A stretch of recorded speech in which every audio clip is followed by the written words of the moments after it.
कैसे ये मान लोगे कि ये तो सब कुछ पत्ते ही बदल दिए। हरियाणा में कांग्रेस बहुत जीवित, बहुत अच्छी स्थिति में है आज भी। नेता प्रतिपक्ष हो, पीसीसी प्रेसिडेंट हो, जिला कांग्रेस कमेटी हो, ब्लॉक कांग्रेस कमेटी हो, संगठन था ही नहीं। मैं तो बीजेपी को वैसे कोई बड़ी पार्टी नहीं मानता। कांग्रेस को जो भी फैसले करने हैं वो जल्दी करे कि कांग्रेस किसी व्यक्ति विशेष की पार्टी ना कहलाए, कांग्रेस कांग्रेसियों की भी पार्टी ना कहलाए। बड़ी क्रांति होनी चाहिए कि हमारा अगला जो चुनाव होगा ठप्पे वाला होगा, बैलेट पेपर वाला होगा, बैलेट पेपर वाला। मैं ये कह रहा हूँ ईवीएम को दोनों जगह खराब क्यों करेंगे? Which is more important state for BJP?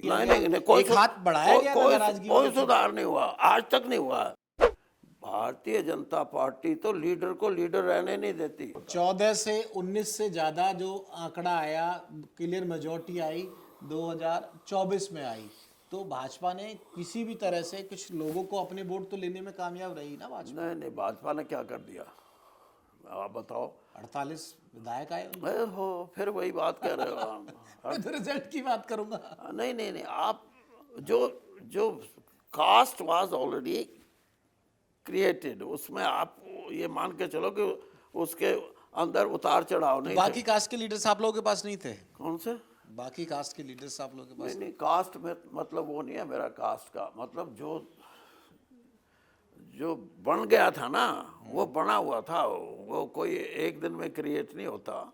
और ये ज़रूर है कि अगर मैं इसको ये कहूँ कि आपने तो कह दिया 4 दिन फालतू मिल गए थे, मैं ये कहता हूँ 4 दिन अगर कम मिलते तो जो डेट बढ़ाई गई उससे कांग्रेस की स्थिति डेट बढ़ाने से पहले ज़्यादा अच्छी थी।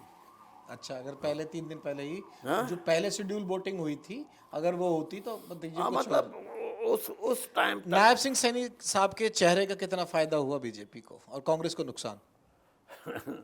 नायब सिंह सैनी हों, खट्टर जी हों और कोई हों, यानी महीना 2 महीने पहले आप कोई बड़े परिवर्तन करते हो ना, उससे कोई फायदा नहीं होता। हाँ, साल भर पहले नायब सिंह जी को सोचते या और किसी को बनाते तो वो तो प्रभाव पड़ता है उसका। जो लीडरशिप उनके नाम पे बता के गए कि यही सीएम बनेंगे अगर भाजपा जीतेगी। नहीं, सीएम बनने की बात नहीं है। बात यह है कि आप एज ए लीडर कैसे लोगों में, what is your acceptability, whether you have been accepted by the people as a good leader, as a change good leader, वो तो था ही नहीं। वो 20 दिन में आप कैसे ये मान लोगे कि ये तो सब कुछ पत्ते ही बदल दिए? अब जितनी आपकी नॉलेज है, अब क्या होगा, कांग्रेस करेगी क्या? होता ही है कि शोर थोड़ा समझता है, कमेटियां बन जाती है, कमेटियों की रिपोर्ट नहीं आती। अब बैकवर्ड लुकिंग ही रहेगी या फॉरवर्ड लुकिंग रहेगी? नेता प्रतिपक्ष नया बनेगा, कौन बनेगा? मैंने आपको शुरू में बताया कि हरियाणा में कांग्रेस बहुत जीवित और बहुत अच्छी स्थिति में है आज भी। कैसे बनी रहेगी? मैंने बता दिया। जब कैसे बनी रहेगी आगे? नहीं, इसको बढ़ाने की जरूरत है। कैसे?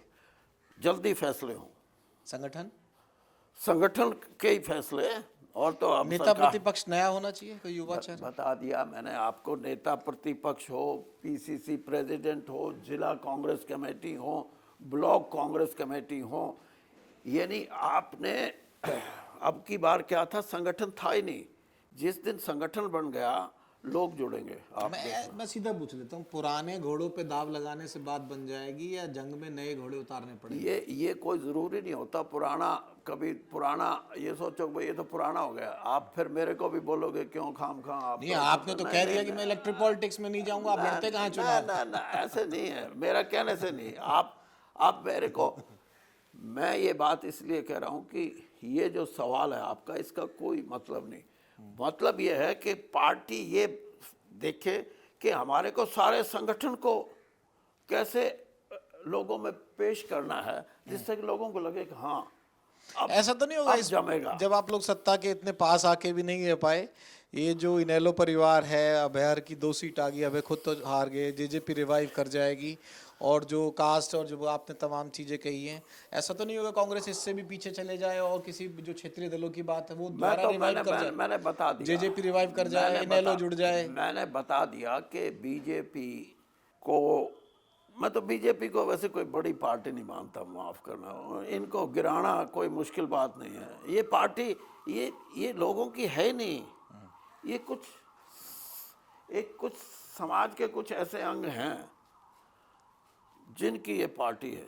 सामाजिक रूप से हरियाणा में मैं ये बोल सकता हूँ, और मैं शुरू से कह रहा हूँ, पहले भी आपको कहा था कि ये 30% लोग तो बीजेपी के हैं, 70% बीजेपी के खिलाफ हैं। मैंने पहले भी बोला है ये कई बार, और अब भी वही स्थिति है। लेकिन उन 70 को आप जोड़ के चलो, ये है। और कांग्रेस जोड़ सकती है, दूसरों से नहीं जुड़ेंगे। तो कहाँ है वो गम कहाँ है? जो फेविकॉल है वो तो है ही नहीं कांग्रेस के पास, जो मिसिंग है। फेविकॉल मैंने बता दिया है। आप अभी आपने मेरी बात को अधूरी छोड़ दिया।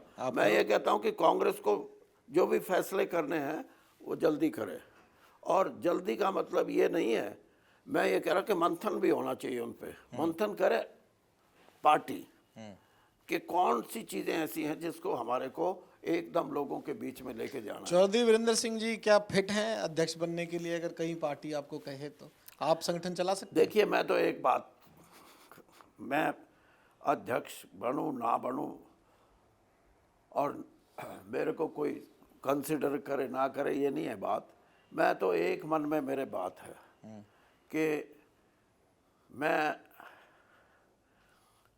अपने तरीके से कांग्रेस को मजबूती देने के लिए हरियाणा भर में एक प्रयास करूंगा, और मेरे प्रयास की जो पृष्ठभूमि होगी और जो मेरी सोच का जो हिस्सा होगा और जो लोगों की भी सोच बनेगा, नंबर 1 कि कांग्रेस किसी व्यक्ति विशेष की पार्टी ना कहलाए। नंबर 2, कांग्रेस कांग्रेसियों की भी पार्टी ना कहलाए। कांग्रेस जिस दिन हरियाणा के लोगों की पार्टी बनने में सक्षम हो जाएगी ना, कांग्रेस को ऐसे चलना है जैसे हम हरियाणा की पार्टी हैं, लोग हमारे क्षेत्रीय पार्टी के टाइप में ऐसे ना, फील क्षेत्र- देना, मतलब कि हम हरियाणा की मुद्दे उठाएंगे। नहीं, हरियाणा के लोगों को ये एहसास हो कि ये पार्टी है जो हमारे लिए सबसे फिट है, और है लोगों में ये एहसास, उसको मजबूत करने की जरूरत है। दूसरी बात, आपने देखा होगा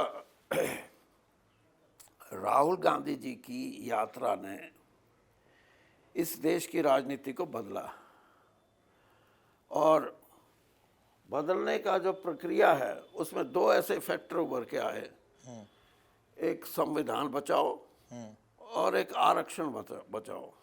इन 2 फैक्टर्स ने गरीब आदमी को कांग्रेस के साथ फिर जोड़ा। गरीब आदमी के मन में ये आया कि नहीं, कांग्रेस ही हमारी पार्टी है, और 400 की फिगर जुटाने वाले आदमी 240 पे आके टिक गए। उसका जवाब तो भाजपा वाले देते हैं कि आप लोगों का झूठ एक बार चल गया, नहीं, आपने जो- संविधान के नाम पे अरे, दिखाया, वो हर इलेक्शन में नहीं चल नहीं, सकता। उनकी तो सारी झूठ है फिर। हाँ, मैं बता, अब मेरी आगे बात सुनो आप। मैं आपकी बात को और भाजपा की बात को और आगे बढ़ाता हूँ। मैं ये कहता हूँ, मैं जाऊँगा, मैं I will go from village to village, और मैं 2 बात तो यही मैंने कहा, वो तो कांग्रेस को करना है कि कांग्रेस लोगों की पार्टी नजर आएगी।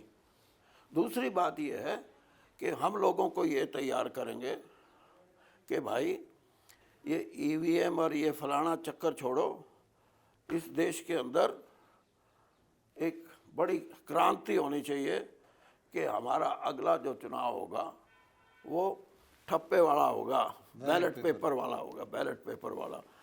हरियाणा एकदम आपके साथ जुड़ेगा, एकदम जुड़ेगा, और जिस दिन हरियाणा जुड़ गया देश जुड़ेगा। तो आला कमान से ले लो परमिशन, कौन रोक रहा है आपको? नहीं, सीनियर आला लीडर कमान से परमिशन की बात नहीं, आला कमान के मन में भी शायद ये बात हो, मैं ये नहीं कहता कहा है, है खड़गे साहब ने एक जो सम्मेलन था उसमें कहा था कि बैलेट लेकिन पेपर चुनाव होना मैं इसके लिए मैं इसलिए प्रयास करूंगा मैं कि ये जो चीज़ है ये कई चीज़ें ख़त्म करेगी। अब जो महाराष्ट्र के गांव ने ये बोल दिया, और वहाँ कांग्रेस जीती है जिस गांव ने ये बोला है, लेकिन उन्होंने ये कहा कि ईवीएम खतरनाक चीज़ है और इसकी मॉक ड्रिल कराओ बैलेट पेपर की। चुनाव आयोग तो खुली चुनौती देता है कि आ जाओ भाई, कोई साबित करके दिखाओ। अरे भाई, मेरे चुनाव आयोग क्या करेगा? जो मशीन जिसने बनाई है वो ज़्यादा कारीगर है या मशीन कारीगर है? आप बताओ। तो साबित करो ना, आप लोग भी तो नहीं, बुद्धिजीवी, नहीं, हर वर्ग के लोग ओहो, हैं कांग्रेस में भी। साहब prove it to the election commission. आप अब मैं आपको एक एग्जांपल देता हूँ, दो ना सर। आप मानो ना मानो, पत्रकार तो वही बात है ना। आप मुझे एक बात समझाओ, भाजपा का आदमी ये बोलता है कि महाराष्ट्र हारे हो, वहां तो ईवीएम ने मार दिया।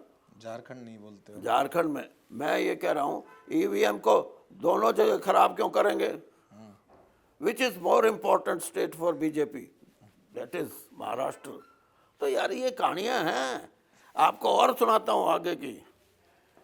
एक बात ये भी आई थी आज से 2 साल पहले, नहीं साल भी नहीं हुआ होगा, कि राजस्थान, मध्य प्रदेश और छत्तीसगढ़ में ईवीएम से खेल नहीं करेंगे, क्योंकि ईवीएम साफ होके आएगी तो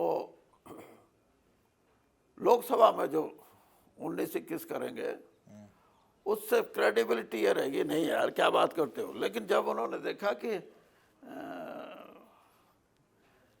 तीनों राज्यों में स्थिति तुम्हारे पक्ष में इतनी अच्छी नहीं है, तो उन्होंने इस बात को जोड़ लिया। लेकिन तो सर, इसलिए जहां ईवीएम का इस्तेमाल, आप ये भाई डॉक्टर जो है कहीं टैबलेट देता है बीमार आदमी को, कहीं उसको इंजेक्शन लगाएगा, कहीं सर्जरी करेगा, ये कोई ज़रूरी थोड़ा है जो भी पेशेंट आए उसी की सर्जरी कर दे। नहीं, आपका काम है सर, आप अपनी सवाल उठा सकते हो। नहीं, सवाल हम नहीं। आपका सवाल सुन रहे हैं। इलेक्शन कमीशन जो कहता है, सुप्रीम कोर्ट तक भी आपकी अर्जियां दिए गए हैं, तो हम तो बस सारा बता रहे हैं ना आपको उस चीज में, तो उसको प्रूव क्यों नहीं कर पाती ये कांग्रेस? ओहो, प्रूव करे ना इसे, कैसे होता है वो, किस फॉर्मूले में होता है? ये जो है ना, ये प्रूव क्या करें? अब पार्लियामेंट के इलेक्शन की सुन लो, आपको तो याद भी होगा, 69 सीट्स पे एक इस देश की बहुत बड़ी एजेंसी ने ये करके दिखाया है कि ये 69 सीट बीजेपी जीत नहीं रही थी।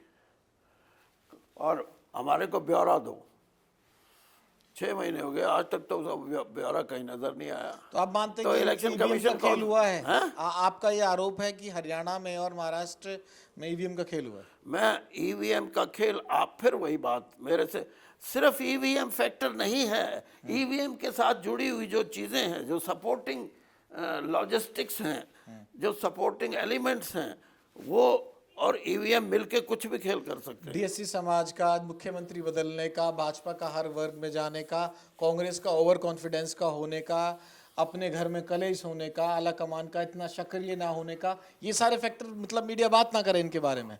मीडिया सिर्फ इतनी बात कर सकता है कि बीजेपी जीत गई, और बीजेपी क्यों जीत गई? चीफ मिनिस्टर बदलने से नहीं। बीजेपी क्यों जीत गई? They are organized party. 1 minute की 2 महीने में ऐसे काम कर दिए कि सारा लोगों के मन में नक्शा ही बदल गया। नहीं, नाराजगी दूर की ना। मैं भी हरियाणा कवर करता हूँ, सरपंचों की नाराजगी दूर नहीं, की, हाँ, फिर और जो पोर्टल वाली बात आती थी उसमें सुधार किया नहीं, गया। नहीं, कोई एक हाथ बढ़ाया गया ना नाराजगी कोई में। सुधार नहीं हुआ, आज तक नहीं हुआ। यानी मैं यही बात आपको कह रहा हूँ कि चीफ मिनिस्टर के बदलने से और कुछ ऐसी चीजें जो भारतीय जनता पार्टी टिकट ज्यादा बेहतर तरीके से दी हो शायद उन्होंने आपसे, खिलाफ, हाँ? आप लोगों से ज्यादा टिकट डिस्ट्रीब्यूशन उनका ठीक रहा हो। टिकट डिस्ट्रीब्यूशन तो देखो, जिस पार्टी भारतीय जनता पार्टी का जब वोटर ही नहीं तो विरोध भी नहीं होता। नहीं, एक मिनट सुनो तो, नहीं आप मेरी बात नहीं सुन रहे। हाँ प्लीज। वोटर नहीं का मतलब ये है कि जिस आदमी की टिकट काटी जा रही है उसका सपोर्टर ही नहीं है, क्योंकि उसका अभी बेस ही क्रिएट नहीं हुआ। राजीव जैन का सोनीपत में हुआ, ये अपना पंडित जी अपने जो पूर्व अध्यक्ष हुआ करते थे, महेंद्रगढ़ वाली सीट इनका हुआ, कई जगह, एक मुझे पृथला वाली सीट है, 10-12 सीटों पर रोते हुए चेहरे आए, कई जगह आए। नहीं, वो राजीव जैन का कोई टिकट बदलने से कोई वो नहीं हुआ। रामविलास शर्मा जी, एक मिनट, ये जो चीजें हैं, ये मैं ये कह रहा हूँ कि जो जिनको आप ये कह रहे हो ना कि ये बहुत बड़े लीडर हैं, इनकी टिकट कट गई, भारतीय जनता पार्टी तो लीडर को लीडर रहने नहीं देती। मैंने कांग्रेस में ये बात कभी नहीं देखी। कांग्रेस किसी को, अपने लीडर को हटाते नहीं। ना हटाने की बात छोड़ो, उसको छोटा नहीं करती। रामविलास ने क्या गुनाह किया था भाई? और फिर भी महेंद्रगढ़ जीत के आए वो लोग, क्या? फिर भी महेंद्रगढ़ भाजपा जीत के आई। नहीं नहीं, मैं वही तो कह रहा हूँ कि कैप्टन अभिमन्यु ने क्या गुनाह किया था, फिर आप कहोगे वो हारा क्यों? ये नहीं, दोनों का कंपैरिजन करो आप। कैप्टन अभिमन्यु को तीसरी बार टिकट दे रहे हैं, फिर भी हार रहे हैं वो। रामविलास शर्मा तो जब बीजेपी को कोई जानता भी नहीं था हरियाणा में, एक अच्छी तगड़ी पार्टी के रूप में कोई था ही नहीं। नया प्रदेश अध्यक्ष मिलना चाहिए हरियाणा को, और चौधरी साहब उसकी रेस में हैं। देखिए, बात सही बात यह है कि मैंने शुरू में एक बात कही, यंग मिलना चाहिए, ऐसे पूछ लूं। जितना जल्दी फैसला पार्टी करे संगठन के बारे में, उतना ही पार्टी के हित में है। हरियाणा में कांग्रेस अभी भी बहुत मजबूत है, इसको वाइब्रेंट बनाना है। नेता प्रतिपक्ष कोई युवा होना चाहिए। मैंने बता दिया, नेता प्रतिपक्ष हो, कांग्रेस का राज्य का अध्यक्ष हो, ये फैसले तो हाईकमांड ने करने हैं। मैं तो सिर्फ इतना कहता हूँ, ये जल्दी कर दें। आपकी राय पूछ रहे ये जल्दी कर दें। बहुत मेरी राय ये है, जल्दी कर दें। चौधरी साहब की राय है कि भाई जल्दी कर दे फैसले। इंटरव्यू बहुत लंबा हो गया, तमाम चीज़ों पर बातचीत हुई, कुछ पे सीधे सवाल आए, कुछ पे नहीं आए, और बहुत सारे आरोप भी आए। अगली सीरीज में करेंगे, जब आपके फैसले हो लेंगे ना कांग्रेस वाले, उसके बाद मैं पूछने आऊँगा कि भाई ठीक हैं, गलत हैं, क्या है, क्या फ़ायदा है। लेकिन चौधरी साहब ने एक बड़ी बात कही है, चौधरी देवेंद्र सिंह जी ने, कि कांग्रेस अभी हरियाणा में जिंदा है और इसको अगर आला कमान संभाल के रखे तो आगे भी चल सकती है। और ये खुद भी पूरे हरियाणा के गाँव-गाँव जाने के इच्छुक हैं और फिट भी हैं। मैंने खुद देखा, अभी भी गाड़ी चला रहे हैं और बड़े स्मूथली गाड़ी चला रहे हैं। अब देखते हैं कि किस जिम्मेवारी में, किस रोल में चौधरी देवेंद्र सिंह साहब भी नजर आते हैं हरियाणा में। ITV network, Vinod Lamba.